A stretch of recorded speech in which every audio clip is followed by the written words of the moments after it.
नमस्कार प्रिय दर्शकों, आज एक बार पुनः आप सभी के सामने एक ज्ञानवर्धक और एक प्रेरणादायक कहानी लेकर हाजिर हुए हैं।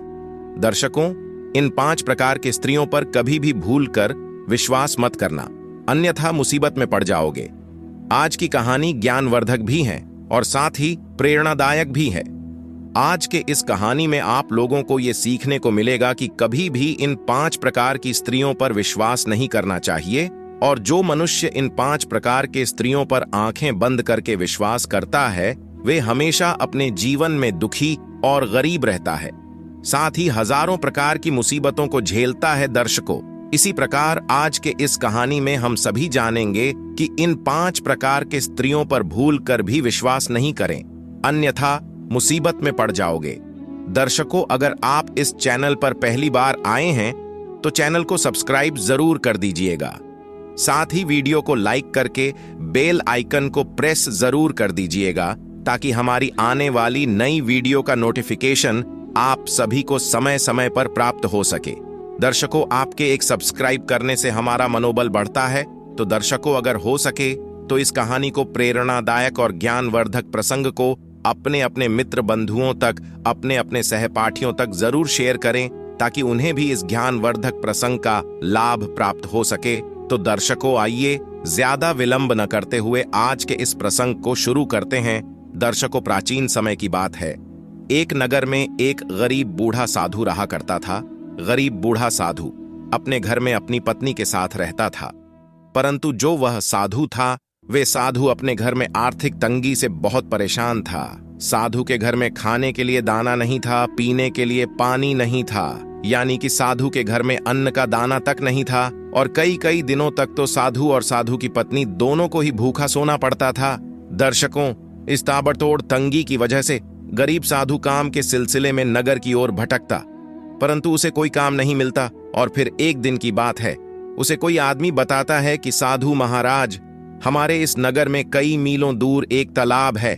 और वे तालाब एक जादुई तालाब है। अगर उस तालाब के निकट जाकर आप कुछ भी मांगोगे तो वह तालाब आपको ला कर देगा। दर्शकों, इस बात को सुनकर उस नगर से मीलों दूर तालाब की ओर जाने लगता है और तालाब के निकट जाकर उस तालाब से विनती करने लगता है। और फिर कुछ समय बाद तालाब के अंदर से एक देवता प्रकट होते हैं, और फिर देवता प्रकट होते ही वह साधु उस देवता को अपनी पूरी बातें बताता है। और फिर उसी समय उस तालाब में से प्रकट हुए देवता उस साधु को एक शंख देते हैं और कहते हैं कि हे साधु, मैं तुम्हें शंख देता हूं, और इस शंख को तुम अपने घर में ले जाकर इसे जो भी मांगोगे तुम्हें वह शंख दे देगा, परंतु ये शंख तुम्हें 5 रुपए से ज्यादा नहीं देगा। दर्शकों, इस प्रकार वह साधु उस तालाब से शंख को प्राप्त कर अपने घर की ओर वापस लौटने लगता है, और लौटते लौटते शाम हो जाती है।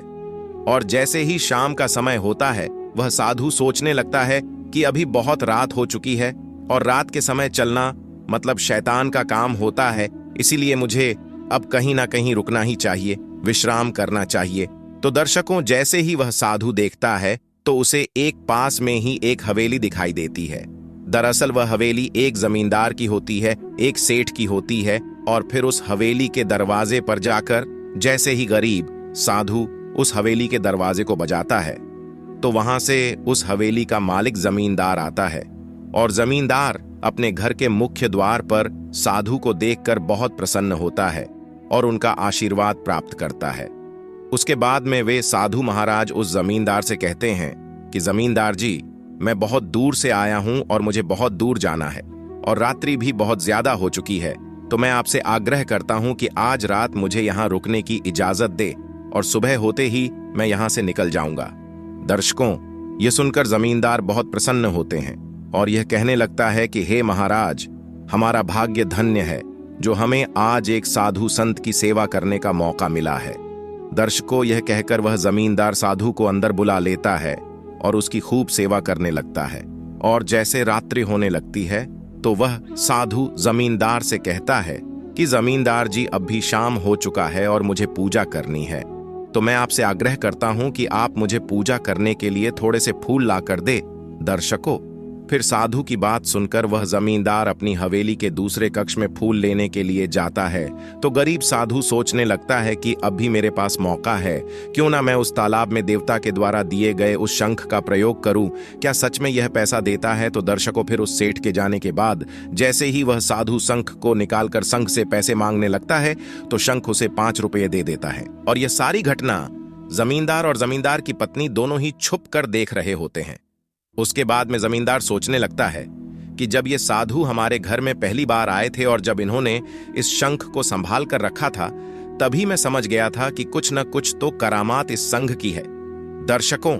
उसके बाद में जमींदार के मन में लालच आ गया और जमींदार सोचने लगता है कि आज कैसे भी करके मुझे इस शंख को प्राप्त करना है। अगर ये शंख मुझे प्राप्त हो जाएगा तो मैं बहुत बड़ा आदमी बन जाऊंगा, इस पूरे नगर में सबसे अमीर आदमी बन जाऊंगा। दर्शकों, उसके बाद में वे जमींदार उस साधु को फूल लाकर देता है और साधु पूजा करता है और फिर साधु को भोजन खिलाकर सूला देता है और साधु उस शंख को अपने सिरहाने रख लेता है। दर्शकों, जैसे ही आधी रात्रि का समय होता है तो वह जमींदार अपना एक नकली शंख लेता है, यानी कि एक साधारण शंख लाता है और उस साधु के सिरहाने रख के साधु के चमत्कारी शंख को हासिल कर लेता है। दर्शकों, फिर जैसे ही सुबह का समय होता है तो साधु अपना शंख समझकर उस साधारण शंख को उठाकर जमींदार के घर से अपने नगर की ओर बढ़ने लगता है और फिर अपने घर में जाकर अपनी पत्नी के पास जाता है और पत्नी के पास जाकर बहुत प्रसन्न होने लगता है। दर्शकों, उधर वह जमींदार अपने छल से उस चमत्कारी शंख को प्राप्त कर बहुत प्रसन्न होता है और सोचने लगता है कि रोज हम इस शंख की पूजा करूंगा और इस शंख से अधिक धन प्राप्त करूंगा और इस पूरे नगर में सबसे धनवान हो जाऊंगा। दर्शकों, उधर वह गरीब साधु अपनी पत्नी को सारी बातें बताता है और फिर उस गरीब साधु की पत्नी साधु से कहती है कि अगर ऐसी बात है तो जरा मुझे बताओ कि सच में ये क्या पैसे देता है दरस को। फिर जैसे ही वह गरीब साधु शंख से पैसे मांगने लगता है तो उसे वह कुछ भी नहीं देता है, क्योंकि उस जमींदार ने उस साधु के चमत्कारी शंख से उस साधारण शंख को बदल दिया था। इसीलिए मित्रों, जब वह साधु उस शंख से पैसे मांगता है तो उसे कुछ भी नहीं देता और उधर जब वे जमींदार शंख की पूजा करता है, शंख से धन मानता है, तो जमींदार को खूब धन मिलने लगता है। और मित्रों, इधर वह साधु उस शंख को बजा बजा कर परेशान हो जाता है और साधु सोचने लगता है कि हो ना हो मुझे उस तालाब के देवता ने बेवकूफ बनाया है। मित्रों, उसके बाद में फिर वह साधु उस साधारण शंख को लेकर फिर से उस तालाब के निकट जाता है और तालाब के पास जाकर फिर से उस देवता को बुलाने की कोशिश करता है और फिर कुछ समय बाद फिर से वह तालाब का देवता प्रकट होता है और प्रकट होने के बाद में उसे कहता है कि क्या हुआ साधु, आज तुमने पुनः मुझे क्यों याद किया। मित्रों, फिर वह साधु उस तालाब के देवता से कहता है कि हे भगवान, आपने आखिर मुझे बेवकूफ क्यों बनाया, क्योंकि आपने जो शंख मुझे दिया था वो बिल्कुल भी धन नहीं देता है और आपने मुझे इस बात का दावा दिया था कि इस शंख से तुम जितना धन मांगोगे उतना धन तुम्हें देगा, परंतु यह तो मुझे 1 भी रुपया नहीं दे रहा है। मित्रों, उसके बाद में साधु के इस बात को सुनकर तालाब का देवता समझ जाता है कि हो न हो इस साधु के साथ किसी न किसी प्रकार का छल हुआ है। तो फिर मित्रों, वह तालाब का देवता साधु से कहता है कि हे साधु, अगर ऐसी बात है तो मैं तुमसे कुछ पूछता हूं, तुम उसका सही सही और सटीक जवाब देना। मित्रों, उसके बाद में तालाब का देवता साधु से कहता है कि हे साधु महाराज, तुम मुझे बताओ कि जब मैंने तुम्हें वे चमत्कारी शंख दिया था उसके बाद में तुम क्या अपने घर गए थे या फिर बीच में तुम्हें कोई मिल गया था या फिर तुम किसी के यहां रुके थे। मित्रों, वह साधु पुरुष तालाब के देवता से कहता है कि महाराज, जिस समय आपने मुझे शंख दिया था तो मैं एक जमींदार के घर रुका था रात्रि के लिए और सुबह होते ही मैं वहां से अपने घर की ओर रवाना हो गया था। मित्रों, फिर इस बात को कहते ही तालाब का देवता समझ जाता है और फिर तालाब का देवता अंदर ही अंदर हंसने लगता है और फिर साधु से कहता है कि हे साधु, आज मैं तुम्हें उससे भी बड़ा शंख दे रहा हूं और तुम इस शंख को अपने साथ लेकर जाओ और उसी जमींदार के घर रात्रि में ठहरो, क्योंकि उसी जमींदार ने तुम्हारे चमत्कारी शंख को चुराया होगा। मित्रों, यह कहते ही वह साधु समझ जाता है और उसके बाद में वह साधु वहां से चलने लगता है। जमींदार के घर पहुंचकर फिर से उस जमींदार के मुख्य द्वार पर जाकर दरवाजे को बजाने लगता है, और जैसे ही वह जमींदार निकल कर आता है तो साधु फिर से उस दिन की तरह रात्रि के लिए वहां पर रुकने का आग्रह करने लगता है। मित्रों, जमींदार के साथ साथ उसकी पत्नी भी आई थी, और जैसे ही साधु उसकी पत्नी की ओर देखता है तो पत्नी को देखकर साधु समझ जाता है कि जमींदार के जो पत्नी है वह चरित्रहीन है, क्योंकि मित्रों, जमींदार की पत्नी उस साधु को बार बार देखे जा रही थी और साधु उसे देखकर समझ चुका था कि उसकी पत्नी का चाल चलन ठीक नहीं है, और अगर मैं इसका फायदा उठाकर अपने शंख को प्राप्त कर लूं तो ठीक रहेगा। मित्रों, उसके बाद में वह जमींदार साधु का स्वागत करते हैं, उस बार से अलग स्वागत करने लगते हैं,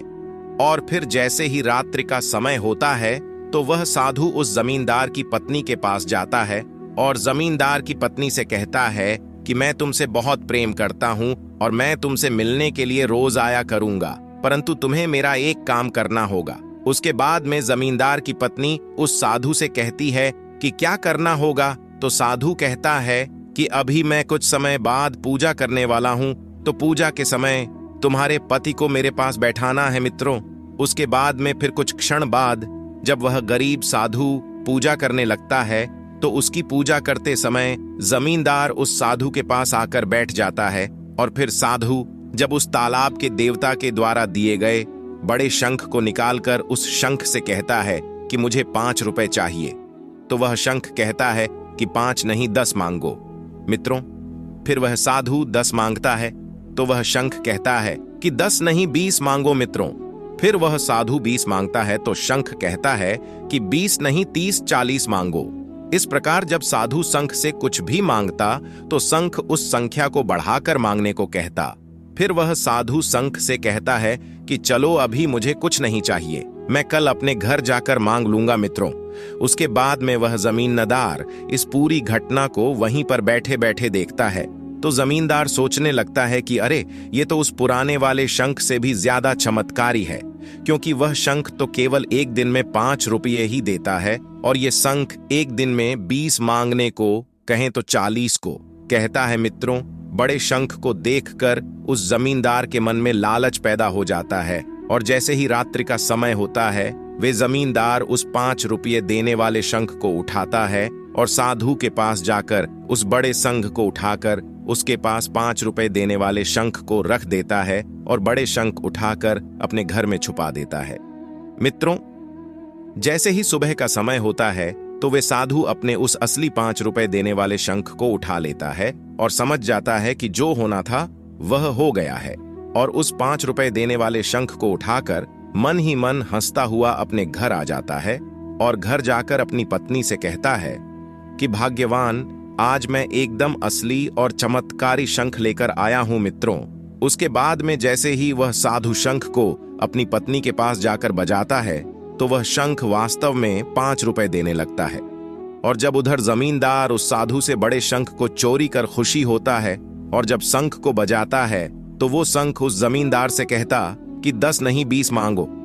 जब 20 मांगने को कहता तो शंख कहता कि 20 नहीं 40 मांगो, और जब 40 मांगने को कहता तो शंख कहता कि 40 क्यों 80 मांगो। मित्रों, इस प्रकार जमींदार मांगते मांगते थक जाता है और वह शंख जितनी भी संख्या जमींदार को बोलता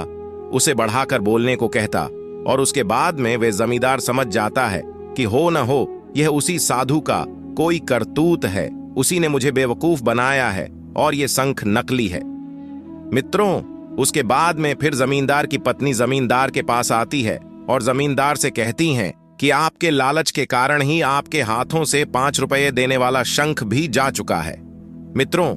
उसके बाद में वे जमींदार बहुत दुखी होता है और इस बात को समझ जाता है कि जीवन में कभी भी लालच नहीं करना चाहिए। परंतु मित्रों, इस कहानी में केवल जमींदार का ही दोष नहीं है, उसकी पत्नी का भी दोष है, क्योंकि उसकी पत्नी को अपने पतिवार्ता होने का मान नहीं तोड़ना चाहिए था और अपने पति होने के बावजूद भी उस साधु के प्रेम में नहीं पड़ना चाहिए था, और वे जमींदार की पत्नी उस साधु की मायावी प्रेम में पड़कर उसे सारी बातें बता देती हैं और उसकी पत्नी की मदद लेकर वह साधु जमींदार को बेवकूफ बनाया गया। परंतु मित्रों, इन 5 प्रकार के स्त्रियों पर कभी भी भूलकर भरोसा नहीं करना चाहिए। अगर आप इन 5 प्रकार के स्त्रियों पर भरोसा करते हैं तो आपकी हालत उसी तरह हो जाएगी जिस तरह इस जमींदार की हुई थी। मित्रों, पहला, कभी भी पूजा पाठ न करने वाली स्त्री पर विश्वास नहीं करना चाहिए, क्योंकि जो मनुष्य पूजा पाठ न करने वाली स्त्री पर विश्वास करता है वह हमेशा कभी न कभी धोखा ही खाता है। क्योंकि जो स्त्री अपने कर्म धर्म पर न हो, किसी देवी देवता को न मानती हो, उसके होने से घर में अशांति रहती है। यानी कि जो स्त्री किसी देवी देवता को न मान सके तो भला आपको क्या मानेगी। इसलिए कभी भी जो स्त्री पूजा पाठ न करती हो उस पर विश्वास नहीं करना चाहिए। मित्रों, दूसरी बात, जो स्त्री दिखने में चरित्रहीन हो, जिस स्त्री का चाल चलन खराब हो, उस स्त्री पर कभी विश्वास मत करना, क्योंकि वह स्त्री विश्वास पात्र नहीं होती है और उस पर विश्वास करते हैं तो हमेशा धोखा मिलता है। मित्रों, फिर तीसरी बात, ऐसी स्त्री पर कभी भी भरोसा नहीं करना चाहिए जो आपके सामने होते हुए भी किसी अन्य पुरुष की बड़ाई करती हो और अन्य पुरुष की बातें करती हो। उस स्त्री पर कभी भी विश्वास नहीं करना चाहिए। मित्रों, उसके बाद में चौथी स्त्री, जो स्त्री मदिरा आदि का सेवन करती हो या फिर किसी भी प्रकार का नशा करती है, उस स्त्री पर कभी विश्वास नहीं करना चाहिए, क्योंकि अगर आप उस स्त्री पर विश्वास करोगे तो स्त्री आपको कभी भी मुसीबत में डाल सकती है।